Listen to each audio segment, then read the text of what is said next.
সুপ্রিয় দর্শক, আসসালামু আলাইকুম রহমতুল্লাহ। ব্যস্ত প্রশিক্ষণ ক্লাস আর প্রতিদিনের নির্ধারিত সময়সূচির মাঝে মানুষ কখনো কখনো একটু স্বস্তির খোঁজে বেরিয়ে পড়ে। আমরাও তার ব্যতিক্রম নই। নেকটারে প্রশিক্ষণের ফাঁকে এক বিকেলে কয়েকজন শিক্ষক মিলে সিদ্ধান্ত নিলাম, আজ একটু প্রকৃতির সান্নিধ্যে যাওয়া যাক। আমাদের গন্তব্য বগুড়া জেলার সারিয়াকান্দির বিখ্যাত যমুনার ঘাট। এটাকে অনেকে প্রেম যমুনার ঘাট বলে ডাকে। যতই ঘাটের দিকে এগুচ্ছিলাম ততই মনে হচ্ছিল শহরের কোলাহল যেন ধীরে ধীরে পিছনে পড়ে যাচ্ছে। সামনে খুলে যাচ্ছিল প্রকৃতির এক অপার সৌন্দর্যের দুয়ার। বিশাল যমুনা নদী, তার বুকে দোলা দেওয়া ঢেউ, আর দূর দিগন্তে মিলিয়ে যাওয়া নীল আকাশ, সব মিলিয়ে এক অপূর্ব দৃশ্য। ঘাটে পৌঁছে চোখে পড়ল মানুষের ঢল। ছোট বড়, শিশু কিশোর, তরুণ তরুণী, বয়স্ক, সব বয়সের মানুষ যেন পরিবার পরিজন নিয়ে ছুটে এসেছে একটু নির্মল আনন্দের খোঁজে। কারো হাতে ক্যামেরা, কেউ সেলফিতে ব্যস্ত, কেউ নদীর পাড়ে বসে গল্প করছে, আবার কেউ নীরবে প্রকৃতির সৌন্দর্য উপভোগ করছে। ছুটির দিনের এই প্রাণচঞ্চল পরিবেশ যেন এক আনন্দ মেলা। আমরাও ঠিক করলাম শুধু নদীর পাড়ে দাঁড়িয়ে নয়, যমুনার বুকেও কিছুটা সময় কাটাবো। তার আগে ছোট্ট একটি প্রস্তুতি, সবাই মিলে কিছু ভাজা বাদাম কিনে নিলাম।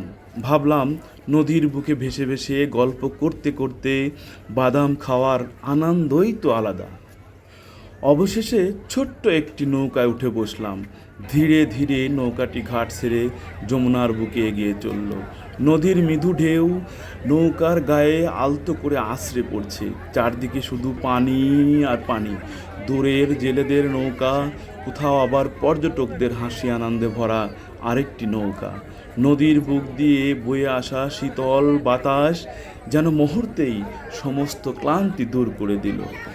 আমরা বাদাম খেতে খেতে গল্প করছিলাম, কখনো হাসি, কখনো স্মৃতিচারণ, আবার কখনো শুধু নীরবে নদীর দিকে তাকিয়ে থাকা।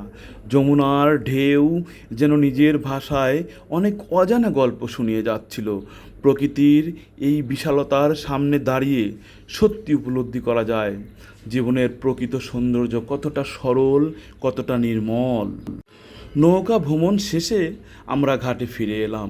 এরপর শুরু হলো ঘাটের আশপাশ ঘুরে দেখা। সারি সারি বাহারি দোকান, কোথাও টক মিষ্টি ঝাল নানা রকমের আচার, কোথাও ভাজা পোড়া, কোথাও ফুচকা চটপটি ঝালমুড়ে, আবার কোথাও আইসক্রিম কিংবা ঠান্ডা পানীয়। চারদিকে যেন উৎসবের আবহ।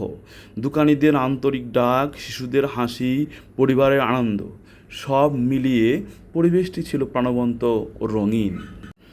মনে হচ্ছিল এই জায়গাটি শুধু একটি দর্শনীয় স্থান নয়, বরং মানুষের ক্লান্ত মনকে নতুন করে প্রাণবন্ত করে তোলার এক অনন্য ঠিকানা। ব্যস্ত শহরের যান্ত্রিক জীবন থেকে মুক্তি পেতে, একটু নির্মল বাতাসে শ্বাস নিতে, আর পরিবারের সঙ্গে কিছু সুন্দর মুহূর্ত কাটাতে মানুষ দলে দলে এখানে ছুটে আসে।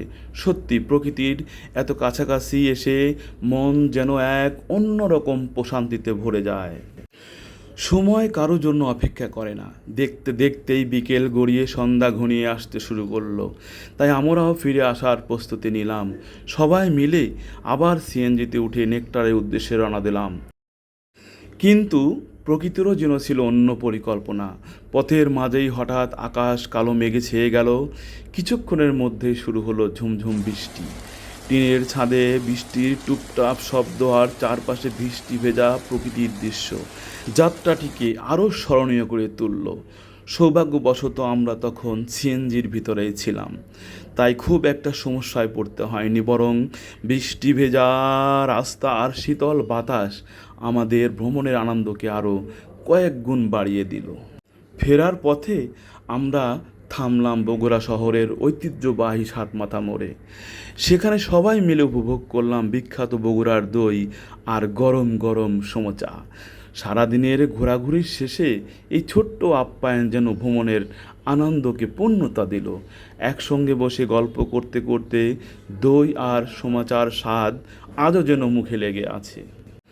এরপর আবার সিএনজিতে উঠে শেষবারের মতো নেকটারের পথে যাত্রা করলাম শুরু। কিছুক্ষণ পর নিরাপদে ফিরে এলাম আমাদের প্রিয় নেকটারে। দিনের শেষ প্রহরে মনে হচ্ছিল একটি বিকেল কত অসংখ্য সুন্দর স্মৃতি উপহার দিতে পারে।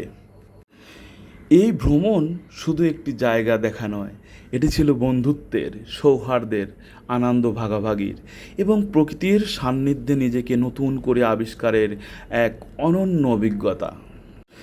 জীবন যতই ব্যস্ত হোক, মাঝে মাঝে এমন ছোট ছোট ভ্রমণ আমাদের মনকে নতুন শক্তি দেয়, নতুন স্বপ্ন দেখায় আর মনে করিয়ে দেয় প্রকৃতির কাছেই লুকিয়ে আছে সত্যিকারের শক্তি।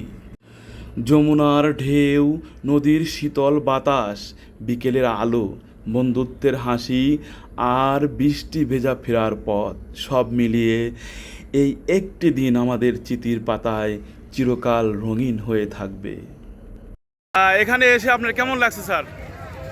আমরা যখন হোস্টেল থেকে বের হই তখন মনে হচ্ছিল কোথায় যেন আসতেছি, এখানে এসে আমাদের মনটা জুড়ে গেছে। জুড়ে গেছে না? যমুনার ঘাটে খুব ভালো লাগছে। খুব ভালো লাগছে না? ধন্যবাদ। আসার ইচ্ছে, ভিডিও দেখে তারা আসবেন। হ্যাঁ হ্যাঁ, সদর থেকে সারেগান্ধি বললেই চলে আপনি অ্যাডমিশন দেওয়া। ধন্যবাদ স্যার। স্যার আপনার কেমন লাগছে স্যার?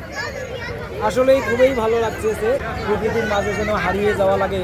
আর প্রকৃতি যে কত অপরূপ সাজে সাজিয়েছে, প্রকৃতি যে কত সুন্দর, প্রকৃতির কাছে আসলে আসলে মন শান্ত হয়, ভালো লাগে। হ্যাঁ, ভালো হয়, এটা তার বাস্তব একটা উদাহরণ। মানে nature is the healer of human beings, তাই না? মানুষের প্রকৃতি হচ্ছে একটা প্রতিষেধক, এরকম কাজ করে। ধন্যবাদ স্যার, আপনার কথা খুব ভালো লাগলো, অসংখ্য ধন্যবাদ।